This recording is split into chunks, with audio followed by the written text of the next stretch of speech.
It was about 3 when a casket with an elderly woman showed up at the door of the operating room. The operation was an emergency and lasted exactly 1 hour. Despite the complication and appendicitis, it was a success. But how? Asked the surgeon and nurse who had just entered the order to Verskaya. "It's fine, Robert," she said tiredly. "I thought it would be worse. I didn't expect to get off so lightly myself." Lucky the abscess was small. Betty sat down on the couch. She'd been an operating room nurse for years, but she wasn't used to night shifts. She was usually so tired by morning that she could barely stand up. "I can't wait to get home," she sighed. "When will our shift be over?" "Betty, you don't care. No one waits at home," the doctor smiled. "So it's better here than home alone." "Robert, of course you're right." She put the pillow on the edge of the couch and lay down. "If I didn't want to sleep so much at night, you and I would only work during the day." "Well, go ahead, dream on," laughed the surgeon. "And who will perform operations at night?" "John already grits his teeth when he gets an extra night shift." "It's true, he does yawn," Betty replied. "I don't know how a girl works with him. He's a despot. You're the lucky one." "I don't know who's lucky with who," Robert looked out the window. "But you're not going to get much sleep." They brought someone in again. The surgeon and the nurse left the office and hurried to the emergency room. There had been an accident in the morning and a man had been seriously injured. He needed surgery immediately. In the morning, Betty went outside. Finally, her shift was over and she was on her way home. It was late November and it was snowing lightly. Betty took large gulps of fresh air. She felt a cheerfulness spill over her whole body, and it was as if sleep had been removed by hand. Robert's right, her mind was spinning. No one's waiting for me at home. Betty was just over 40. She had spent almost half her life in her hospital. It wasn't that she didn't like the work, but as the years went by, fatigue set in, and she found herself wanting to leave it all behind more and more often. Of course, she realized that it was all just a dream, because she didn't know how to do anything else. Everything here was already native, all her own. In fact, Betty had a very ordinary life. She got the apartment from her parents. She had an older brother, but he died years ago. He had no children, so she lived without the care of her nieces and nephews. Their personal lives didn't work out either. There had been one serious episode, but so painful that Betty tried not to think about it. Every time she thought about it, she felt so sad that she didn't want to live. And that's how Betty lived for many years. "Hello, Betty." She heard Clara's familiar voice as she opened her door. "Clara, hello. How are you?" She approached the open door on the opposite side. "Not so good," the old woman replied with annoyance. "The weather is so bad. So I can't walk today. You can come for tea if you like." "Thank you," Betty stroked her neighbor's hand. "I'm so sleepy I'll take a rain check." Betty closed the door and undressed. She needed the tea anyway. It made her fall asleep quickly, especially if it had some herbs in it. And Betty was on a diet. At work, they often left baked goods and chocolates to thank her. And at night, to stay awake, she'd eat all the time. She would go on a diet as soon as she gained extra, 5 to 10 pounds. After she lost the weight, she'd go back on it. "And for whom do I keep this diet?" The woman looked at herself in the mirror. "Except for the janitor Petya, no one pays attention to me anyway. And Peter said that my fullness suits me well." She twirled around near the mirror some more and went to drink her tea. "This feels so good," Betty whispered, drifting off to sleep. "Can I have another piece?" A little girl ran up to Betty. "I'll take it to Daddy." She put a piece of cake on a plate and ran off. Betty followed her. She didn't see where the girl had gone at first, but as she pushed back the bushes, a strange picture opened up in front of her. About 20 meters away, some man was sitting in a wheelchair and the girl handed him a cake. Who were they? Knocked the question in Betty's head when she woke up. Some kind of weird dream. Betty looked at the clock. It was already 2 in the afternoon. She was starting to hold so much. Dieting. But need to buy groceries. She looked in the freezer. There was nothing there except 2 cups of ice cream she had saved for the fasting period diet. Now that's a diet for sure. Betty laughed. 3 eggs, jars of apricots and jam, and 2 ice creams. She decided to go to the store first and then start cleaning up. "Clara, do you need anything?" Betty asked when the neighbor opened the door. "I'm going shopping." "Betty, buy me kefir, bread and soap." The old lady was happy. "And I'll bring you the money right away." Betty didn't know why, but today she was in a shopping mood and she stayed in the shopping center until about 3. All the stores were already festooned with Christmas decorations and signs. People were running back and forth. And I looked good in it. I looked at myself, Betty, in a blue long dress and in the fitting room. "I think it looks great on me, but where am I going to wear it?" "I'll wear it to the surgery with Robert then on the 31st, she laughed. So she bought the dress. But the groceries were a problem. In fact, keeping the diet was much more expensive than the hassle. Counting calories, figuring out portion sizes was what drove Betty crazy. 3 spoonfuls of cereal wasn't enough for her. But 4 was no longer enough because the calories were already more than the diet allowed. And who invented all these diets? Betty was cursing. Yes, they make you feel better, but only for 3 days. Then you gain even more weight in a week. She headed for the diet section. "How can you eat so much of that?" She looked in amazement at the 82R granola bar. Net weight 30 grams, almost 100R for a tiny bar.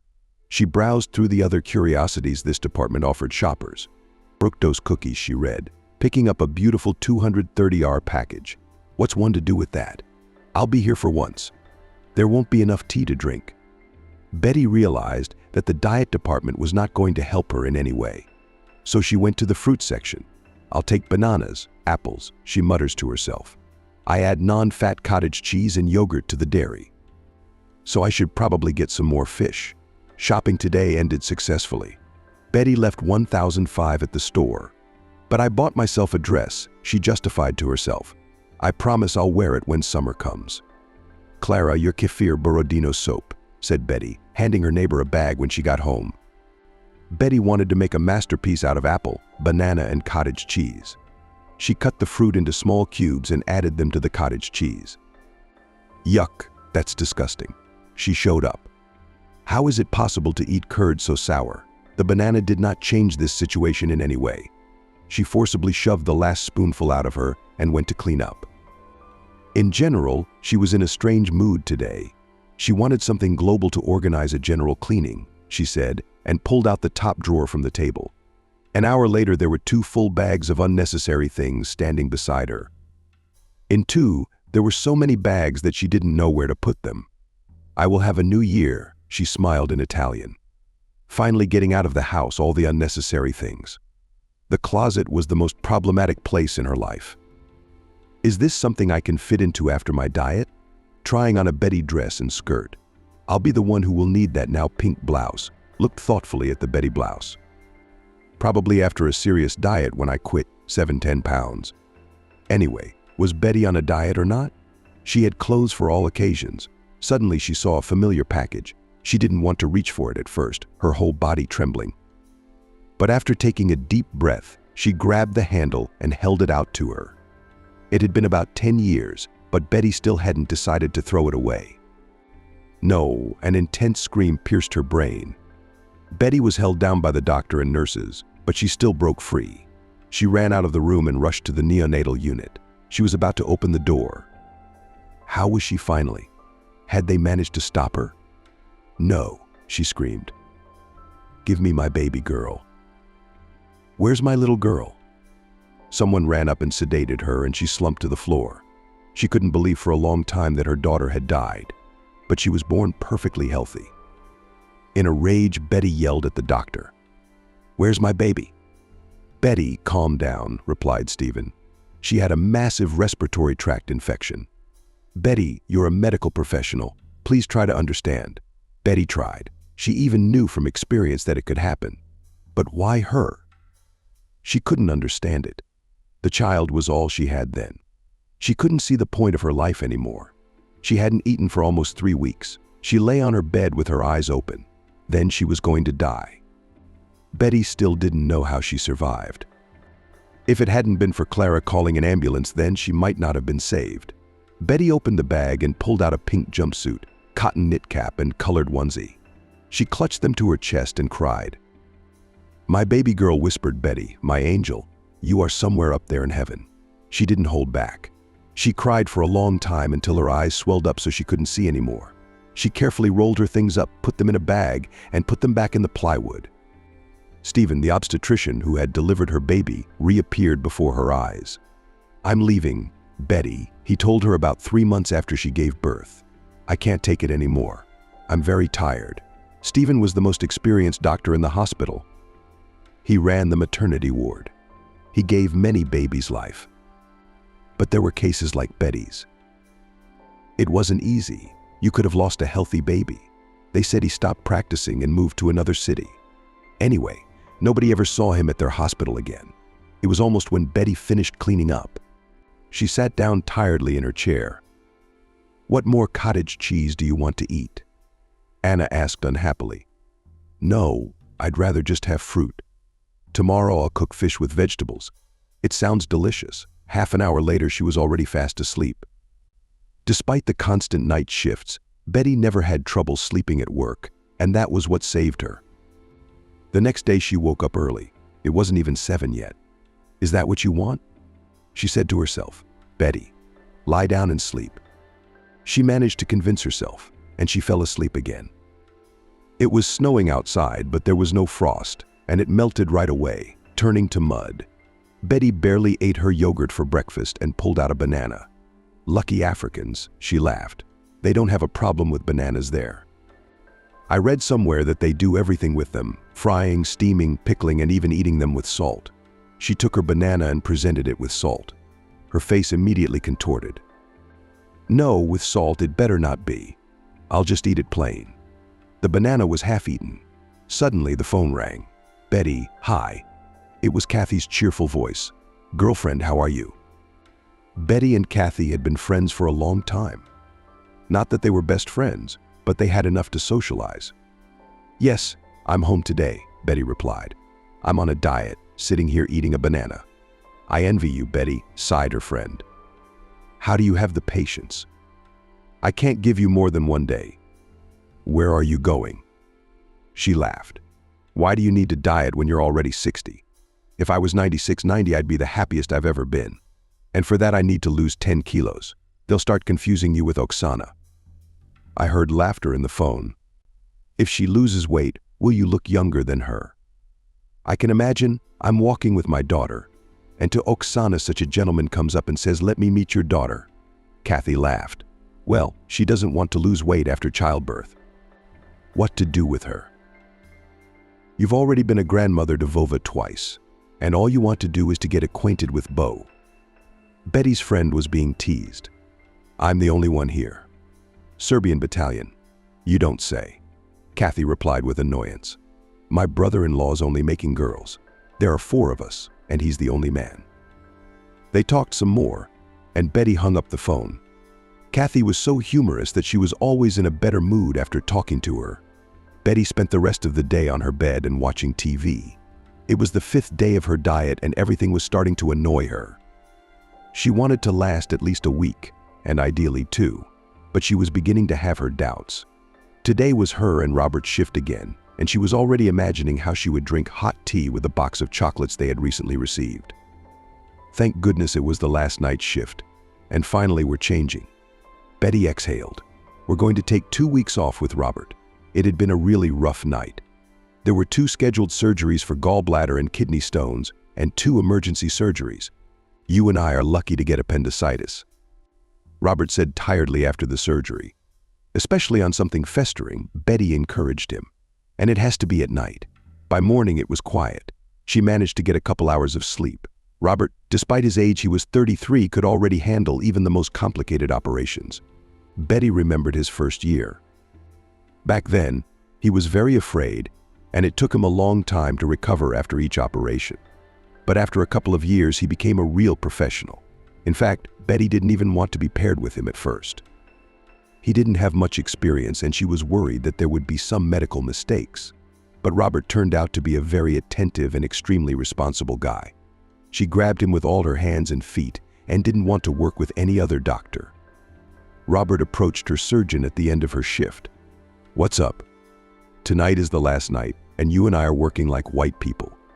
"Yeah," he laughed. "Like white people in white coats. Let's get some sleep. I'll see you tonight. Bye. Betty was actually very hungry. She could hardly contain herself. Tonight, the last 2 bananas she'd thrown in her bag had just saved her. Here's what to buy, she asked herself on the way out. I definitely don't want cottage cheese and yogurt. Her face was hiding. Bananas were already boring. She stopped at the store on the way. She was so sleepy she quickly threw in a bag of zucchini caviar and black bread and ran home. Now that was a different matter altogether. Pretty took a bite of Betty's piece. A diet is a diet, but you have to eat. She slept most of the day and rested was going to work. She climbed in again. Her closet. The skirt she had put off wearing after the diet was almost coming together. Betty decided to be patient for a few more days, especially when with the bread today was well satiated in hers. An hour after Betty got to work, Robert came running in. "Betty, let's get ready," he shouted excitedly. "There's a girl being brought in." Betty dropped the phone and ran out of the order. She put on a surgical gown and gloves and began preparing the instruments in the operating room. About 10 minutes later, they brought the baby in on a gurney. She turned out to have gastrointestinal bleeding. "Betty, let's go," Robert commanded. "We don't have much time." Everything went well, and an hour later the girl was wheeled into the room. The doctor's nurses sat helplessly on the couch. To tell you the truth, I was a little worried. Looked at the nurse. "I think it's a consequence of avitaminosis and very low immunity." The girl was brought in by ambulance from the orphanage. "Poor kid," said Betty. "We'll have to get her some groceries." It was already about 8 when Betty entered the girl's room. She was still asleep. The nurse walked closer and stopped in shock. She looked so much like him. In an instant, Betty was whirled somewhere in the past. "Betty," the man looked at her. "Will you marry me?" She wanted it so badly, of course, but she hadn't expected it to happen so quickly. She and Christopher had been dating for 6 months, and this was her first serious relationship. To tell the truth, she didn't have much experience, although she was 30 at the time. She and Christopher had met at the grocery store. She was on another diet and could not choose her food. She was twirling all sorts of diet stuff in her hands and didn't realize what she should buy. She was so engrossed that she didn't notice a man watching her. "Are you sure you need this?" Suddenly someone said behind her back. Betty was confused and blushed. She didn't even know what to say. She remained silent. "You have a natural beauty," the stranger smiled. "Just a little different. Look at you. You may be right," she sighed. "But you're looking at those over there," she pointed to a skinny young woman. "Not me." "What nonsense." "I've been watching you for half an hour," he smiled. "And who came up with all these beauty standards? Look at them. Half of them are already anorexic. Is that beautiful?" Betty was displaced. She always thought men liked her thinness. It was the first time in her life that anyone had ever appreciated a woman for who she was. "Are you saying that fat women are beautiful?" She resisted him. "I'm not saying 120 pounds is the norm," he continued. "But what's wrong with a woman being a little overweight? To me, it's not just natural, it's necessary. No goddess has ever been thin." Betty didn't even notice how they walked together to the nearest cafe and had a long talk with Christopher. What a talk we had. Betty looked at her phone. It was almost 0300. Good thing I have the day off. After that day, they started dating. Christopher was the head electrician. He lived in a neighboring town, but was always traveling on business. On the day they met, he and his guys were working at Betty's facility. Christopher immediately told Betty his whole story. He had been married before, but his wife had gone to another man and divorced him. They had one child that Christopher provided for.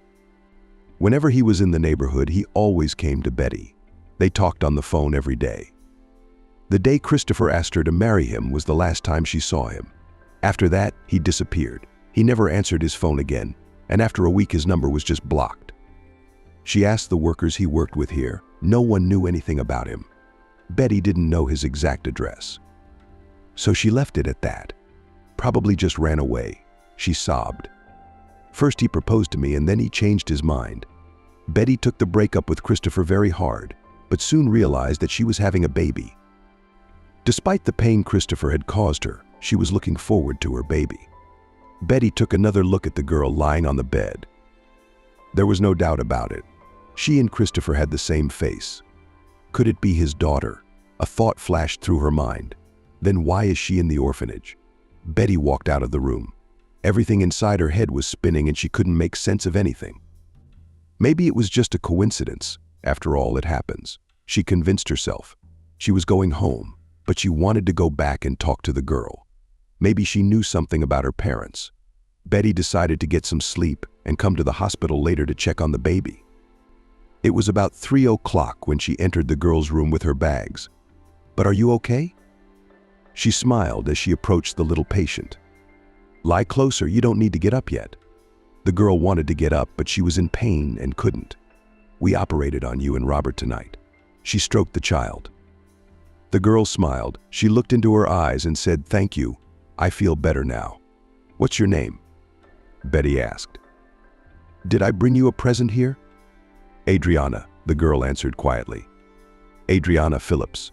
"Adriana, my name is Betty." Took the girl's hand. "Let's get acquainted." "How old are you?" The nurse said with interest. "Probably about 9 years old." "I'm 10, said the girl. "It was my birthday recently, except that my stomach hurt a lot the whole time. But that's okay. Next year you won't have a problem with it. And you'll say happy birthday." "Adriana, I'm sorry." Betty was embarrassed. "I know you're from the orphanage. Do you know who your parents are?" The girl shook her head negatively. She looked at the nurse with sad eyes and answered, "They never came to see me. I have no parents or relatives." Betty talked to the girl some more, put food on her locker, told her what and when she should eat, and left. How much she looks like Christopher, Betty thought. The same blue eyes, his chin and cheeks, the dimples. Even though Betty still felt the pain of Christopher leaving her, the girl was attracted to her. She wanted to be with her all the time, and she visited her Aunt Betty every day. Adriana shouted happily, noticing the nurse in the doorway. "Hello, Kathy," Betty said with a smile. "How are you? Are you allowed to get up yet?" "Yes, Robert said it was okay today." Carefully, the girl sat down on the bed. "Look what I brought you." Taking food out of the bag, Betty said. "After a while, you'll be able to eat everything." It was obvious that Adriana was not used to all this. She was shy at first, but then she began to enjoy the food. At the orphanage, they certainly didn't give them that kind of food. A few more days passed. Betty felt how much she had become attached to the child. "Who cares who her parents are?" she said to herself. "I like her. She's quiet, well-mannered. I could adopt her and we could live together." Such thoughts began to cross her mind more and more often. Robert once asked her, "Do you think I would be allowed to adopt Adriana?" The doctor looked at her perplexed, but then a smile brightened his face. "Betty, if you mean the organizational issue," he replied, "then why not? I don't think there will be a problem with that. You have your own place and an official income. But if it's psychological, I don't know, we'll have to see." "You think they're all troubled after the orphanage?" She looked at him. "No, it's not that," he sighed. "It's just that both kids and parents have unrealistic expectations. These kids want perfect parents and the parents want perfect kids. If you look at it all soberly, without inflated demands from the child, I don't think there will be any problems." "Robert, and you're right," Betty sighed. "You have to realize that you're taking in a child with a certain psychology and you don't have to break him. You just need to help him see that there are other opportunities in life that he can realize. It's just that foster parents think that the child has suffered so much, and now they can make some kind of perfection out of him. It's like some kind of contract. You give him a better life, and for that you get the most perfect child in the world. You know how many kids get taken back and traumatized even more? Do you think foster parents give up children because they just don't meet their expectations?" Betty asked. "Yes." The doctor approached her. "If you take into account that this is just a child with its own psychology, perhaps even a very complex one, what expectations can there be here? None. That's when you do something. Instead of taking a child and trying to make a pet out of it so that it obeys all commands, Betty knew it wasn't that simple. Adriana grew up in an orphanage. She had never imagined that it was possible to live a different life. She couldn't expect anything from her. It would take years of counseling, but something inside her didn't want to turn back. Something connected her to that girl, and she didn't understand what. Adriana had been in the hospital for 2 weeks and was due to be discharged. "I will miss you very much," she hugged the girl, "but I promise I will visit you." Adriana stood silently and cried. For the first time in her life, she felt care and love from a stranger. At the orphanage, not that they hurt her, but the caretakers were pretty cold. She had no one there. Betty bought some clothes and shoes for Adriana and gave her groceries in a whole bag. It took Betty a long time after Adriana was taken away. She would go into her room and look at the empty bed. After a few days, she decided to go to the orphanage after all. "Hello," said the tall, full woman coldly. "I'm the head of the orphanage. What do you want?" "My name is Betty. I'd like to meet Adriana Phillips," the nurse said. "I was helping the surgeon with the operation when the girl was brought to the hospital." "Okay, still just as indifferent," the woman said. "My name is Christina. We're in the middle of a class right now. She'll be out in about 20 minutes. You'll have to wait a little while." Betty sat in the hallway, waiting for the child. She scrutinized the walls and ceiling. "So this is a fairy tale. Will is hers," what made her heart sink. "God takes children from some people and gives them to others," she sighed. Betty could still understand when parents died and the child had no relatives, but when they abandoned them, it was unacceptable to her. Finally, the bell rang and Adriana came out. "Aunt Betty," shouted the girl from afar. "I've been waiting for you." Betty hugged the child and they went to her room. Betty asked the superintendent to take Adriana for a little walk. "But how are you, Adriana?" she asked the girl when they went out into the yard. "Yes, also Aunt Betty," she answered sadly. "It's a little more fun now, since we're getting ready for New Year's Eve." They spent about an hour together. Adriana had to go back to class. "Christina," Betty said cautiously, "it will be possible to take Adriana home for New Year's Eve." The headmistress gave her a very stern look and shook her head. "We won't have time to do the paperwork," she sighed. "You will have to get permission from the relevant authorities, and that usually takes a long time, especially before the holidays." Betty walked home sadly. She had wanted to spend New Year's Eve with Adriana, but it hadn't worked out. Maybe another time would be lucky, she encouraged herself. "I need to find out what documents I need to gather so they'll give me permission to have a baby." As luck would have it, the hospital was busy before New Year's Eve. There weren't many scheduled surgeries, but every other one was an emergency. Robert and Betty switched again, and they had night shifts. One of them was for New Year's Eve. "Betty, are you ready?" the doctor asked with a smile. "You and I are going to have a New Year's Eve. It's fun. Then someone didn't like the salad and got stabbed. Then firecrackers have to be taken out." "Robert, that's right." Betty sighed sadly. "How many New Year's Eves have you and I worked on? It's always so much fun it makes you want to cry. What can you do?" He supported her. "We have such people neither drink nor firecrackers to set off properly, nor cook. How many on this night with poisoning brought in? Just cannot count. Thank God that we are at least the first with you at home," said the nurse. On New Year's Eve, the work was already boiling since 8 in the evening. Every now and then an ambulance came to the hospital, and medical workers unloaded the injured. It wasn't until 6 o'clock in the morning that Robert and Betty got a short break. "What a night," the doctor said, sitting down tiredly at his desk. "I'll have to sleep for 2 days now. I'm so damn tired." "Robert, I know what you mean." Betty came up to him. "Can I cheer you up a little? This is from me. Happy New Year." Betty handed him a small bag of fish. He opened it and stuck his face in it. "Betty, it smells so good." Closed my eyes in blockbuster pleasure. "How I adore perfect fish," he said, and pulled one out for himself. "I haven't forgotten about you this year either, by the way, munching on a wobbler," he said. He reached into his closet, rummaged around a bit, and pulled out some kind of bag. "Here you go." He handed it to Betty. "Happy New Year." She opened it with interest. There were 2 large boxes. "Robert, what are these?" She looked at him in surprise. "Is it some kind of tea?" The surgeon replied with a full mouth. "It's a slimming tea. I have your diet is where they sit." He laughed and pointed at his neck. "I can't drink tea with you, I can't eat in peace. Now you can eat whatever you want, but only with your tea." "Thank you." Betty laughed and threw herself around his neck. "How could you think of that? I was beginning to fear that I would lose you in some operation with your diet." He laughed at Betty. "Now I'm calm." They talked some more, as they brought in another victim.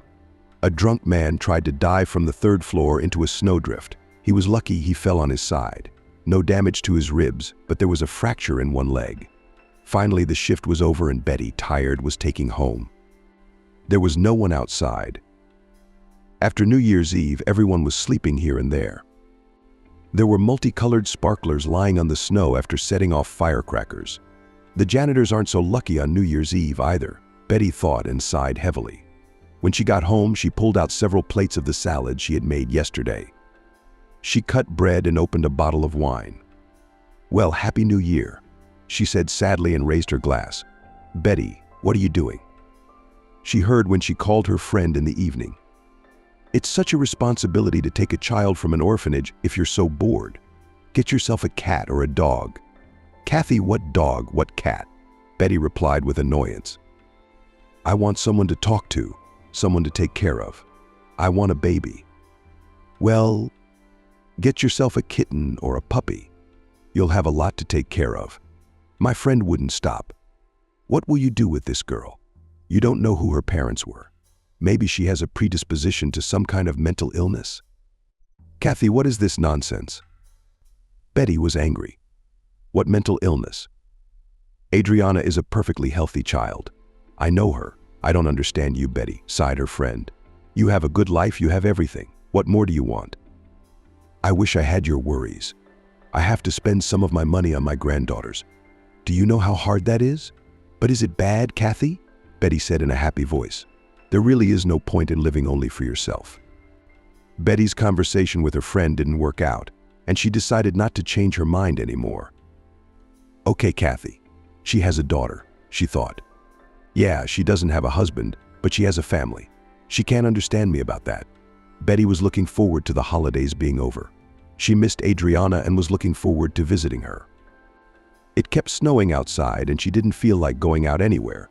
Finally, the work week started and she drove to the orphanage, excited. Christina looked at the superintendent. "Betty, I want Adriana to adopt." "You are of course entitled to do so."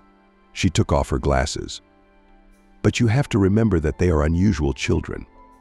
Many people are happy to take custody of children or become their parents and then give them back. You have to keep that in mind." "I understand your point," Betty replied to her. "These kids don't know that the parents are ordinary people. They too may have mental wounds and traumas. They won't always smile and speak in a quiet voice. But I feel that I can take that responsibility. You have to realize that Adriana has been in an orphanage since she was a child," Christina said.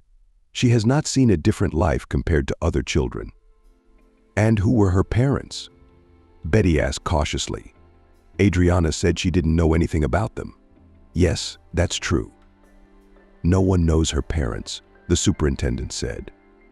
"Adriana was brought to us from the hospital." "From the hospital?" Betty wondered. She, a newborn, had been abandoned. "I don't have that information," the woman looked at her sternly. "But according to the paperwork, she came to us from the maternity ward." "Excuse me, but could we see the documents?" Betty asked. "I've been working in a hospital for 20 years. Maybe I know something about this girl." The supervisor stood up unhappily and pulled out a folder. She opened it and started reading something. "The documents only show the date and name," she replied. "The documents are signed Stephen." Betty didn't know why, but hers did. Gave off a fever. She was silent for a while to recover. She asked for the superintendent to give her Adriana's birth date of October 23rd. She replied and closed the folder. Betty had given birth to her daughter on the 24th, and she clearly remembered everyone lying with her then. But she had never heard of anyone leaving their baby behind. Was it really someone who had given birth that day? The thoughts rattled around in Betty's head. Was it really Christopher's wife? She had seen with Adriana before talking to Christina, so Betty quickly went home. What was she going to do now? She asked herself. I can look in the archives at the girls' maternity ward tomorrow. Betty couldn't wait until morning. She quickly got dressed and went to work. They were on the second week of the day shift, so she needed to get to the maternity ward early. Cindy, listen, really need your help, she said, walking over to the tall young woman. Let's find something in the archives. I need to see 1 month's worth of data. Cindy showed Betty where the documents for the newborn children were. She looked at the records for October 23rd, but there were no girls on that day. There were 3 boys born and twins, a girl and a boy. The latter had a last name of Becker. Betty looked at the 24th. She saw her last name and the child's death certificate. She couldn't help herself and cried. Suddenly the phone rang. "Betty, hi. Where are you?" It was the surgeon's voice. "Come on, I'm not late. We're having a scheduled surgery right now. I'm waiting for you." Betty quickly wiped away her tears and continued flipping through the paperwork. On the 24th, 3 girls were born, one of which was Betty's daughter. She looked again through the archive from the 20th, but she found no information about Adriana Phillips. Betty returned to her unit in bewilderment. All day long, the whole thing had been on her mind. How is that possible? She asked herself. If Adriana had been born in this hospital, then why was there no record of it? Something's not right here. They had worked a very difficult shift. Betty was tired, heading home. Her thoughts went back to the archive. Could it be that there was some mistake and just Adriana forgot to write it down, she thought. But then, how had Stephen concluded that the child had been abandoned? How could he have put Adriana in the orphanage in the first place? Betty had many questions in her mind, but she realized that only a doctor could answer them. The head of the orphanage really didn't know anything. Where would she look for him now? Betty pondered. Maybe someone at the maternity hospital knew something about him. Maybe he wasn't even alive anymore. The next day before work, Betty went to the maternity hospital again. "Cindy, does anyone know anything about Stephen?" She asked the nurse. "Oh, you asked." She laughed. "I'd forgotten all about him. I don't know. Maybe. He and he used to be friends." Kelly was a strict woman, and Betty didn't even know how to talk to her. She tried to make up some story to get information out of her. "I'm certainly not going to talk about Adriana," she said to herself. "So how can I ask her about him?" "Kelly, good afternoon." Betty greeted the older woman. "Can I talk to you for a moment?" The woman looked at her through her glasses and nodded. "You know, I've been having the same dream for months now, like Stephen. Remember, your former head doctor who delivered my baby? He's lying in bed. I walk up to him, and he says to me, 'Betty, you still haven't forgiven me. I can't die in peace.' He really is lying there sick," Kelly sighed. "It's a shame. He was a doctor, but when he quit practicing, he got sick right away." "Could you tell me his address?" Betty asked cautiously. "I'd love to see him and talk to him. I forgave him a long time ago. It wasn't his fault my little girl died. I'd like to tell him that." The head nurse of the maternity ward looked at her carefully. It was obvious that she had doubts. But after a few minutes, she took a piece of paper and wrote something on it. "Thank you very much, Happy." Betty thanked her. "I'll tell him hello from you." Betty clutched the note in her hands and rushed back to her room. It was almost 8 o'clock, and she didn't want Robert to start looking for her again. "Oh, wow," Betty sighed. "How far did he get from here?" "It would take me days to see him." Stephen had moved further south, and Betty needed to plan how to get to him now. "We should go. As long as I got the day's shift," she said to herself. "I'll take the train at night and be there in the morning. I'll get a room at the hotel." Betty decided that when the next shift was over, she would take the train the same night. It was snowing outside, so she was afraid to take a bus ticket. It seemed to her that the workday was endless. Tomorrow was her day off, and she was going to Adriana's. After what had happened at the archives, Betty felt like she wanted to adopt her even more. "If they don't agree at first, I'll try to get custody of her," she reasoned. Maybe that would be better for her. She needs to get used to her new life, too. "I'll start taking her home, and then we'll see." These thoughts made Betty's blood boil. She wanted Adriana to be her daughter already. She imagined them shopping together and picking out something for her. Maybe she has some aptitude for music or drawing. Maybe she likes sports. We'll see about that later. First, we have to take Adriana home. With these thoughts, Betty fell asleep. The next day, she started late. She really wanted to surround the girl with attention and care. She ran into some store on the way and saw a funny plush toy. It was a raccoon. "I think she'll like it," Betty said. She put the toy in a bag and wanted to buy some more groceries and candy. Betty wasn't sure that Adriana would get anything, but she could eat something with her. Betty could see how attached Adriana was to her. The girl was happy when she came over. Sometimes she would take her hand and squeeze it. She usually did that. When Betty was leaving, Adriana, happy, ran out to meet her. "This was handed to you by Betty," her note. "I hope you like it." "Oh, he's so funny," laughed the girl and hugged him. "I'm going to sleep with him. I'm going to sleep with him. He's my best friend." They walked for a while, but it was very cold outside. In the visitor's room, Adriana ate and drank some juice. Adriana gently said, "Betty, would you like me to pick you up?" The girl was amazed at first, but then realized what was wrong. She lowered her head and didn't know what to say. "I would like to," she answered. "But I'm afraid you'll take me back." Betty saw tears in her eyes. She walked over and hugged her. "Why should I take you back?" she asked, surprised. "I like you a lot, Adriana. I would like you to live with me." "I don't know," quietly replied the child. "What if you make it up? Or do you like me? We often have children brought back." "I know it won't be easy," Betty sighed, "but I'm sure we can do it together." "I don't want to take you to get you back. I want to take you to stay with me." They sat in silence and looked out the window. Adriana had calmed down a little, and Betty wanted to leave. "I really wish I had a mom like you," Adriana said, and embarrassed, ran away. Betty waved her tears away and walked out into the yard. How she wished she could cuddle this girl and tell her a lot of things. But she realized that it would take time. In fact, Betty was afraid herself, but she was afraid for herself. "What if I can't be a good mother to her?" she thought. "Maybe I won't hold up the walls someday, yelling at her. What if Adriana loves me then?" Betty realized that there was no way to answer these questions until they were living together. They wouldn't be able to understand anything either. Betty decided to go to bed early. She wanted to get a good night's sleep before work. She had already packed her suitcase and was waiting for the next 2 days of work to be over. The weather was bad, there was ice on the road, and there were many accidents and fractures, so it was a case of no turnaround at work. "Can't wait for summer already," sighed Betty when she and the surgeon got a break. "What, you want to go on vacation already?" The doctor laughed.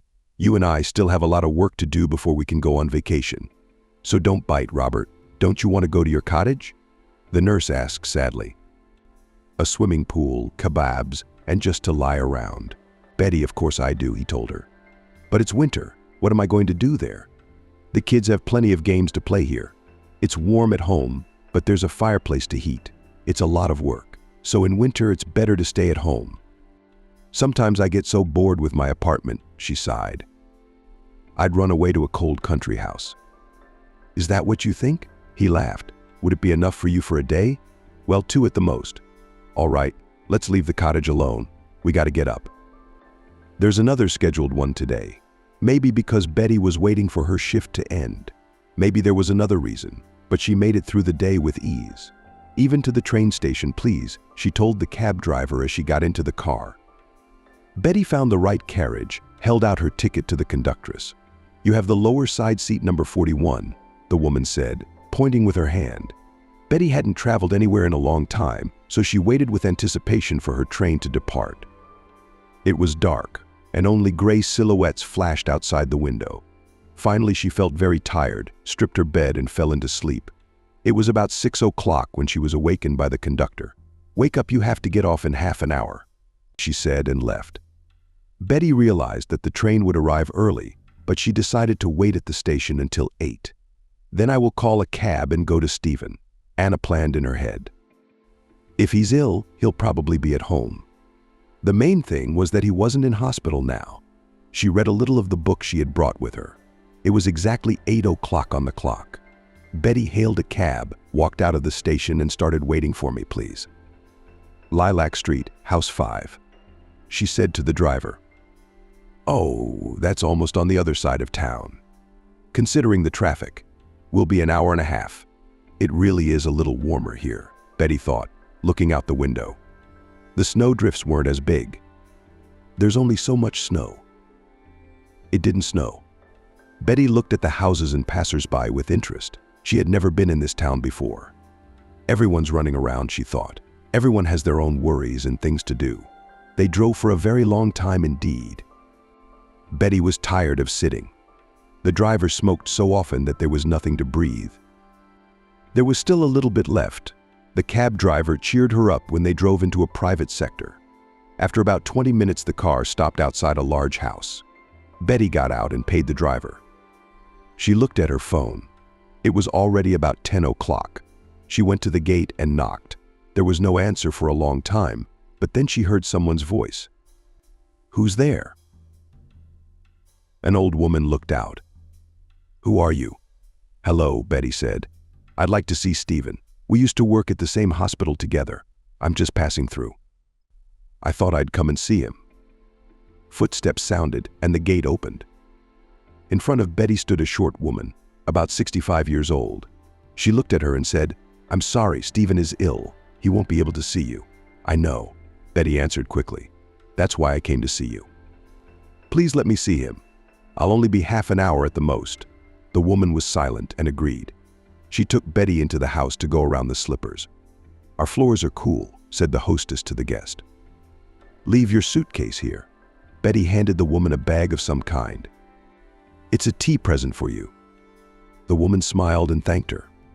They entered a large hall and the hostess pointed to a small room. "Come in, he's in there. He's probably reading.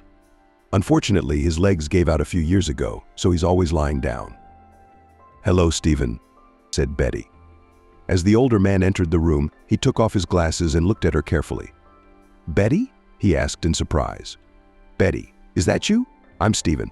She was pleased. "Do you recognize me?" It was obvious that the man was very pleased with her. They talked for a long time about the hospital, their colleagues and past cases. Betty told him about what was going on there now. Stephen cautiously said, "Betty, I would like to ask you something." You could see the former doctor's face flush and turn pale. His hands began cowardly. "Stephen, here's the thing," she said, embarrassed. "In general, I would like to adopt a girl from the orphanage. Your name is written there in the documents, but I found nothing about her in the archives. She was born one day before my daughter. That girl looks like an old acquaintance of mine. I thought maybe it was his daughter. But there's no record of the girl's parents." The former obstetrician was silent. He couldn't even move. "It's about Adriana Phillips." Betty finished her story. "Maybe you know something about it?" They were silent for a while. Finally, he looked Betty in the eye. "Betty, if you only knew how many years I've suffered." He barely spoke. "I think that's what's done me in. I realize that nothing can be changed, but I'm begging you. Forgive me." Betty looked at the doctor with an uncomprehending gaze. Something rose to her throat and blocked her breath. She had the feeling that she was about to learn something important. "Many years ago, when I was a young obstetrician, I didn't have enough experience. I made one very grave mistake," he began. "It wasn't deliberate. I just didn't have enough experience at the time. Unfortunately, the baby died. I was prosecuted and wanted to go to jail. But the mayor at the time stood up for me. He cleared the case. 'Stephen,' he said to me, 'I can see you're a smart guy. You don't need to go to jail. We don't have any good doctors. Maybe I'll need your help someday. We'll consider it then.' At the time, I didn't realize what those words would do to me. Not only was I not convicted, but I was allowed to work. That's how I stayed at the hospital. The old mayor had already stepped down. But he hasn't lost his position. He was still the richest man in our town. And he had a lot of connections.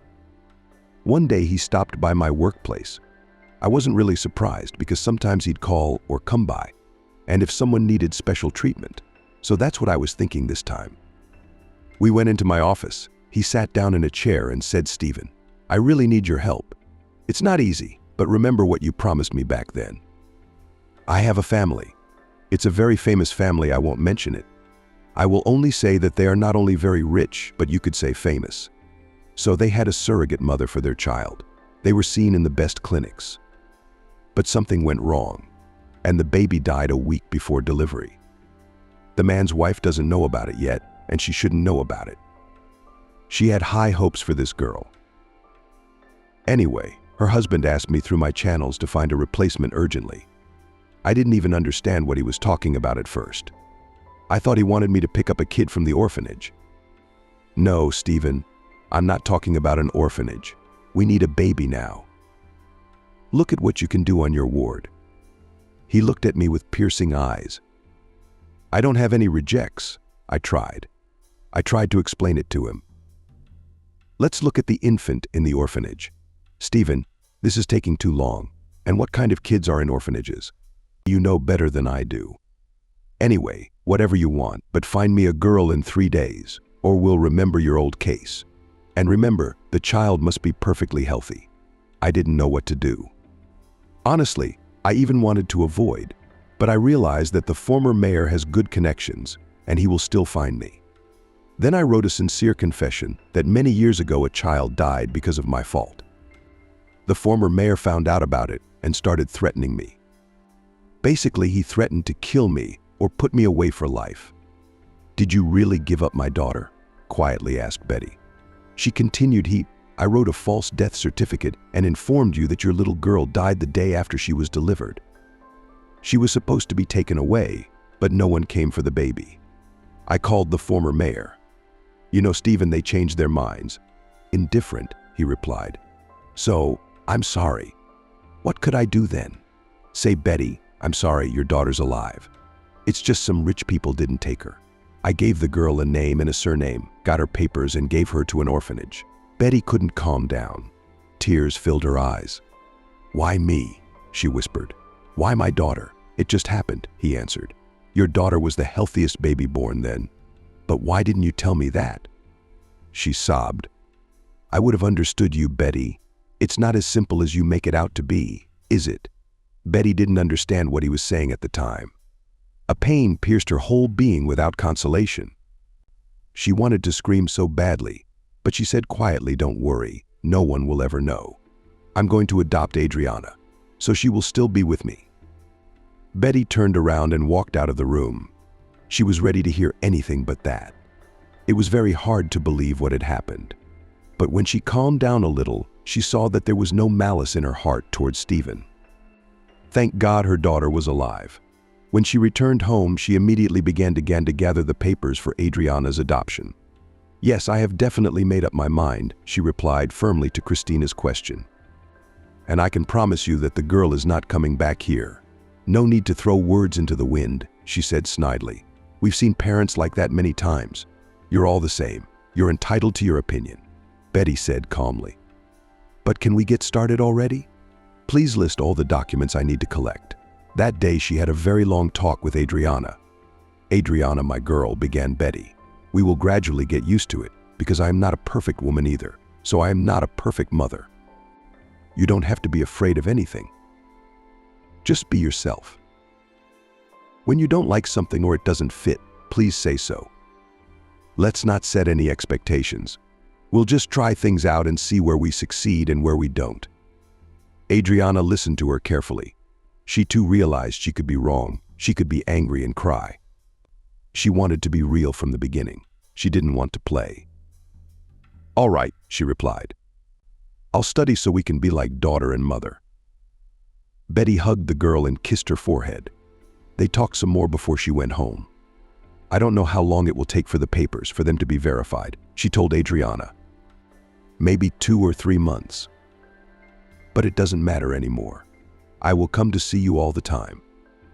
Okay, Adriana replied excitedly. I will wait for the paperwork to be processed, and it didn't take long to check them. It took about a month. But the adoption permit, just as Betty thought, took 2 months to process. During all that time, they had been seeing Adriana all the time. A few times she was even allowed to take her into their home. So when Adriana moved into Betty's house, it wasn't as much stress for her. She already knew her room and her home. For Betty, the biggest challenge in the beginning was getting the girl adjusted to school. She managed to squeeze in a 2-week vacation at work, and she accompanied Adriana to school and home. Betty was lucky that Adriana was not afraid to be left alone, so after school she could safely go home and do her homework alone. For the first few days, Clara helped her. Betty had a day shift at that time, and she asked her neighbor to visit her to see if Adriana had come home from school. The girl had gotten the hang of the phone very quickly, so she had no problem with that either. The first months were difficult for both of them. They had to get used to everything. But then everything started to fall into place, and they didn't even notice that it was May. This day for Betty was the most important day of her life, was her birthday. Betty came home from work in the morning. It was Adriana. Betty handing you a drawing of flowers. "Happy birthday, Mommy." Betty rushed to her with tears. She sobbed and sobbed as she hugged the girl. For the first time in all this time, Adriana called her Mommy. The woman had been ringing the doorbell for several minutes. Finally, a click was heard and it opened. "Ah, Miranda, hello," said the man. "I wasn't expecting you today. I thought I'd drop by today." Picking up the bags from the floor, she answered me. "I have to go away for a few days." The social worker entered the man's apartment and went into the kitchen. It was obvious that it was not the first time she was here. Miranda opened the refrigerator and emptied one bag. "I think you'll have enough for a few days," she said, as the man moved into the kitchen. "You'll need to cook something." The woman looked through all the pots. "Was there any food in them?" "No thanks," the man replied as he wheeled up to the refrigerator in his wheelchair.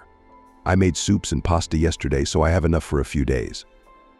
"I'll take the powder, soap and shampoo away now," said Miranda, and went with the bag to the bathroom. "Maybe we should put some tea on," came the voice of the landlord. "Let's have some with your cakes." "Christopher, I'm sorry, but I can't today." The woman returned to the kitchen. "I'm in a hurry. I have to leave this afternoon. That's why I came to see you this morning. Just hang in there for a couple of days." She looked at him and sighed. "I don't mind," he smiled. "If anything, I'll call my son. And I'm already going outside. It's warm already." "All right," the social worker calmed down. "Will you call me on Monday then, what you need? I'll bring everything to you on Tuesday. Then we'll clean the apartment too." "Okay, Miranda, thank you," thanked her. The man in the wheelchair walked her to the door and closed the door behind her. Winter was over, and for him it was the most difficult time of the year. He had to stay at home all the time.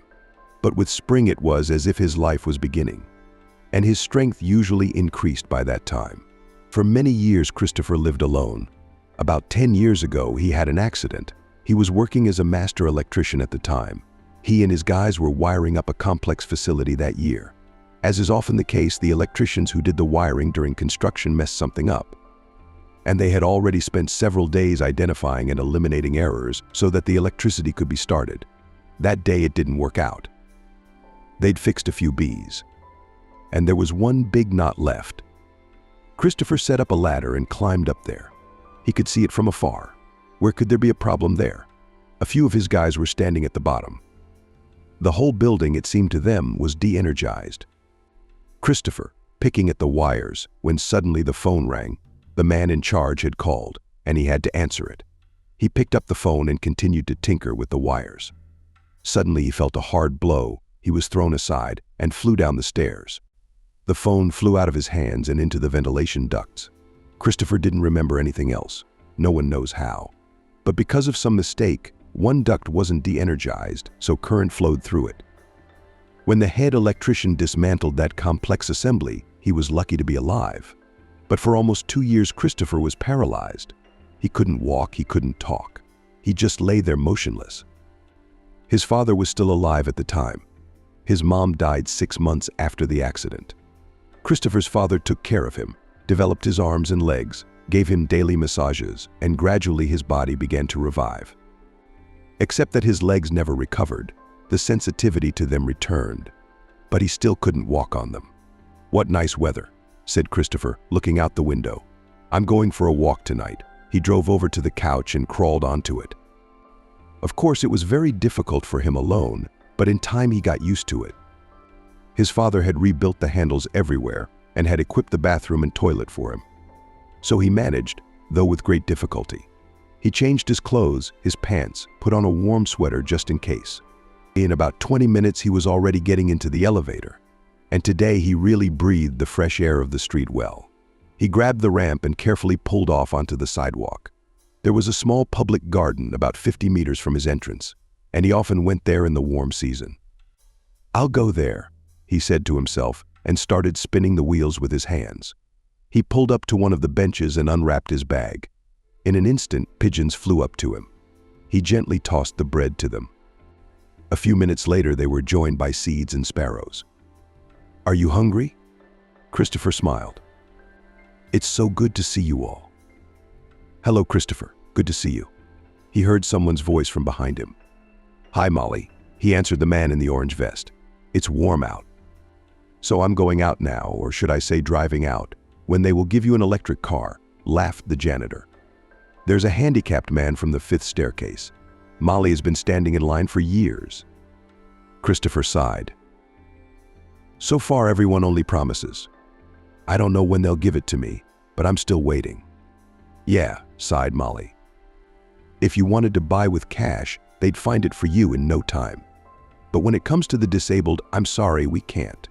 Wait, they talked some more, and the janitor left. He still had to collect garbage in the trash cans and clean up the sand on the playground. Finally, moms with kids showed up in the park. These were definitely his friends. Christopher liked to talk to children, and they were so much alike. Both he and the children were sitting in strollers. "Hello, Light," he joyfully rode up to a woman. "You've grown up over the winter. But hello." Christopher extended his hand to a 3-year-old boy. He did not want to give his hand at first, but then smiled and began to look at the man's wheelchair with interest. Christopher pulled him out of the wheelchair and took him in his arms. "You are already a real man." He stroked the child on the head. "Well, Sveta, did you feed him over the winter, Uncle Christopher? They grow so fast when they are small." The young mother laughed. "It's already hard for me to carry him in my arms, and he is not very fond of walking." Christopher enjoyed the good weather and the company. Around 2, he started to feel a pain in his back, and he had to go in. "That's it," he said, putting his feet up on the couch. "I need to rest for a while. Then I'll have lunch already." Half an hour later, the phone rang. "Hello," he heard his son's voice. "How are you? Will I try? Shall I come to you?" "John, hello, son," answered the father. "I went for a nice walk today. Just got back. Here I am lying down. I'm very glad to hear that." John's joyful voice was heard. "I missed you so much that I would have come now. But there's so much to do at the university, I just can't." "It's all right," son reassured him. "You'll come as you can. I certainly won't run away anywhere," laughed his father. They discussed John's studies some more, and he hung up the phone. How quickly time had flown by, Christopher thought. Yesterday I remember him as a teenager, and today he is a grown man. Christopher was once again in places he didn't want to be. It was always very painful. Even though it had been so many years, he saw himself lying in his bed again. He couldn't even move a finger. "She's worried after all. She's waiting for me," pounded in his head. There was nothing he could do then. For almost 2 years, Christopher was unable to speak. Oh, for the first few months, he thought of her constantly, but he couldn't tell her anything. "Son, there's no need to cry," his father reassured him then. "It's nothing. You'll become one. You'll see." But his father did not understand why Christopher had tears in his eyes all the time. He couldn't explain it to him. His cell phone was lost after the accident. In an instant, he had lost both the woman he loved and the hope of starting a family of his own. When Christopher began to speak clearly, it was about 3 years later. So what? He said to himself, "I'll go see her. Betty, you'll forgive me, but I'm an invalid now. First of all, she may have other plans. In fact, she might have a family." He reasoned at the time. "And why would I ruin her life by having her follow me around in a wheelchair for the rest of her life? I don't want that." But despite the decision Christopher made, Betty never left his heart. She was always with him. He could be called a little adult because he dreamed all the time. He imagined him and Betty living in a big house, doing things together. He even saw them having a baby. You could tell that this was his way of escaping reality. And that was true. But it was the only thing that saved him. "This is the way to get up," Christopher said and leaned on his elbows and lifted his back. "Miranda brought fish today. Why don't I have a fish day?" It's Thursday. 2 hours later, the whole kitchen was filled with the delicious aroma of fried fish. Christopher enjoyed them with great pleasure over the fried crust, over her fresh bread. "Thank you, Miranda, for bringing me such delicious bread," he whispered, smiling. The time until Saturday flew by. Friday evening, Christopher was rummaging in the kitchen. What am I going to treat my son to? He muttered to himself under his nose, going through different packages. Finally, he reviewed everything and tiredly approached the table. So, that's it, he said. I'll heat him up some meat and potatoes. He loves it, and I'll make some lush pillows. I also have a banya strawberry jam. By the way, my jam last year turned out just fine. That's what I'll do. I'll make some today and start cooking tomorrow morning. He won't be home before lunch anyway. He's like that. He likes to sleep, Christopher laughed. He watched a little more television, but he didn't like it very much. It was like he was living in his own world. He liked to be alone. When he was paralyzed, Christopher was in a constant state of shock. There was silence all around him. There was no TV or radio in the room where he was lying. But gradually he got used to it, and he even liked it. From then on, he didn't like extraneous sounds at all. I wonder how she lives now. It went through his head as he went to bed. Maybe she's dieting again, he laughed. Even though Christopher loved Betty for who she was, she still occasionally stopped eating something. I had to hand it to her, he smiled. Her diet was the reason we'd met. She's probably got a family and kids by now. She doesn't even think about me anymore. It was 6 and Christopher was already awake because he couldn't walk. His business didn't get done that fast, so he needed more time than the average person. He cleaned himself up and went to the kitchen. That's what Christopher said, wiping away the sweat. We've got the meat sorted out. Put it in here now, left the potatoes and onions. It took several hours to prepare the roast. Finally, Christopher adjusted his apron and got out the kefir. Let them be airy today, he muttered, adding spoonfuls, 3 semolina and baking soda. The aromas in the kitchen were such that Christopher was already grumbling heavily and his stomach was at 11. When John called, he said he was on his way up and asked his father what he needed to buy. Kolya, I don't even know, Christopher replied. I think I have everything. Maybe some juice or lemonade and some fruit, Dad. Everything was so good, said John, stroking his belly. Thank you. Why don't you have some more of Grandpa's? Dad asked thoughtfully. I would love to eat, said the son, but really it's not where you're going anymore. How I love your roast. John washed the dishes and cleared the table. He took his father to his room and helped him lie down on the couch. John said so gently, please, you listen to me first. What did you come up with this time? Father laughed. Do you want to take me fishing again? But I can do that too, replied the son. We're going to have a festival here. I think we should go. John's son, sighed Christopher. I understand. You want what's best for you. But why are you going to be there with me? Go with your friends, get some rest. Panu, stop it, replied the son. This I can do any day. I want to go with you, please. After all, I'll bring you by car and drive you anyway. You'll at least look at the people. There will be some kind of performance. We'll drink Cass, eat ice cream. I don't know, John. My father sighed heavily. You know I don't like that sort of thing. And they'll all be staring at me. I can't stand all that pity and left-handed stares. But I'll be with you. My son wouldn't give up. Do you even want to ride in the wheelchair yourself? I won't touch you. John realized his father wouldn't agree. He knew him very well, but this time he felt he had to get his way. So he didn't back down until he agreed. Dad, don't forget, shouted his son to him, waving his hand at his window. Next Wednesday, I'll stop by your place in the morning. Please be ready. On Tuesday, Christopher and Miranda were cleaning. And so it was Wednesday. I'll probably call John and decline, reached for Christopher's phone. But I stopped myself. On the other hand, I don't want to hurt my son. You can see the kids trying. It was about 0800 by the time Christopher got into his closet. God, it's been ages since I've been here. He laughed. What's the job? Shirts and pants were flying out of the door. Finally, there was a mountain of them on the couch. These were once my favorite pants. He took something off the couch. I was wearing them when Betty proposed to me. He rummaged around a little more and pulled out 2 shirts. I think I'll wear the blue one. He put the shirt to his chest. It matches my eye color just right. And over that dark blue sweater. You're so handsome, John said happily as his father opened the door for him. That's what I'm talking about. Well, watch out, girls, he laughed. So you want to take me on a date? Dad made a joke. although I'd probably be okay with that. John put the car in the parking lot. There were a lot of people in the main square. The show was about to start. John chose the right spot. On the one hand, a large tree provided shade. On the other hand, the stage was clearly visible from here. Christopher felt out of place at first. It seemed to him that everyone was looking at him. But very quickly he realized that no one was paying attention to him. Finally, he calmed down and was able to enjoy the festivities. According to the program today, all day long there were to be different events, so there were more and more people. Small stores, sweet and ice cream vendors could be seen at every step. Full? How? Asked the son. Christopher, not tired yet?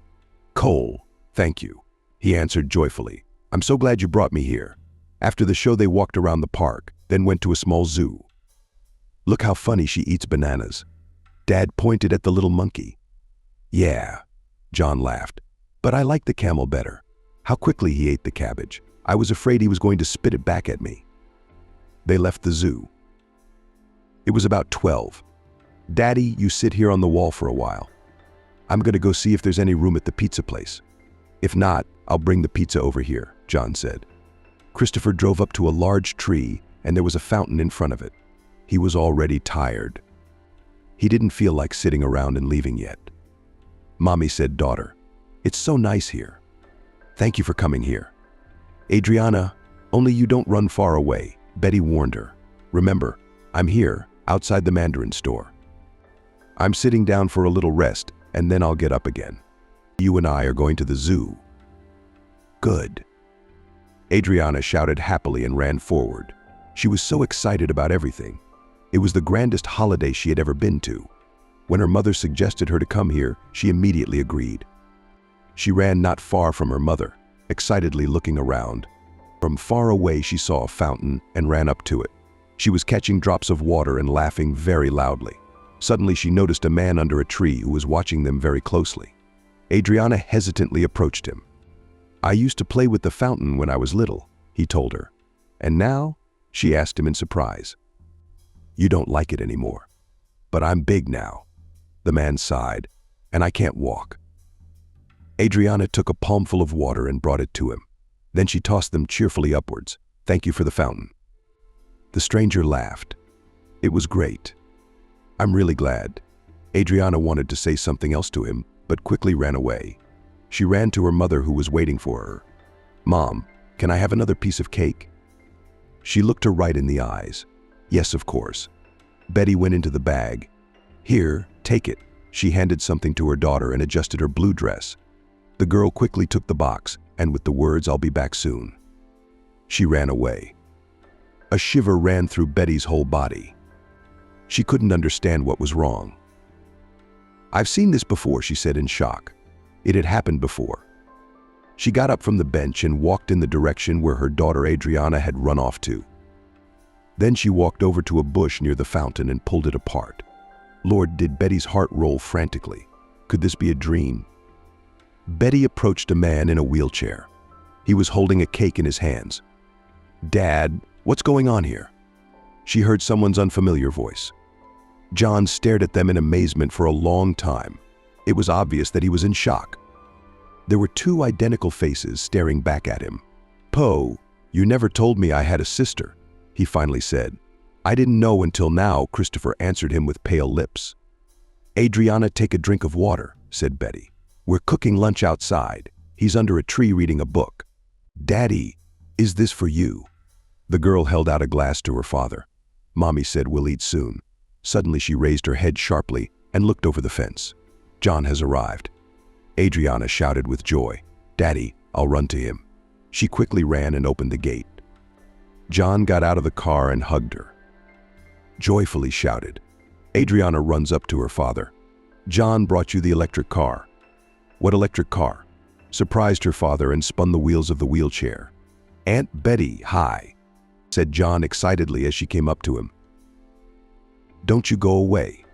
We're going to need your help, he winked at her mysteriously. So what's going on here? His father asked with interest. Dad, are you a serious guy now? He patted him on the shoulder. Wait a bit, I'll get your Mercedes. John and Betty pulled an electric wheelchair out of the trunk. John, son, the father said excitedly. "What's with the electric wheelchair? First of all, it's electric-powered." John touched the engine with his hand. "Further, you specially took a more powerful. You can accelerate up to 20 kilometers on it? Here, look, here is your joystick, or in simple terms, the speed shifter. Son, but it costs so much money." My father wept. "You must have gotten it on credit. You have to work and work now." "Dad, here we go." The son sighed. "That's what? But it's certainly none of your business. You go ahead, rejoice. You've got a new life." "John, thank you." Betty came over and hugged the guy. "He's just still in shock. I mean, he never even dreamed of it." Aunt Betty. Now he thought he could do things at the store and buy groceries and pick up Adriana from school. John laughed. Now he would never be bored. John and Betty helped Christopher into the new chair. He was a little afraid at first, but then he gently pushed the joystick. "Wow!" Christopher shrieked with joy. "John, it drives by itself. But oh my." He tried it back and forth a few times. The baby carriage obeyed him without question. "Adriana, get in," he shouted to his daughter. "Let's go for a ride," said Christopher, stepping on the gas. They drove forward with shouts. You could see that Adriana's hair was shooting up. "Hey, Schumacher, you!" shouted Betty. "You be careful out there." She watched happily as they made their way back. Their tanned faces glowed with joy, and it was everything she could have dreamed of.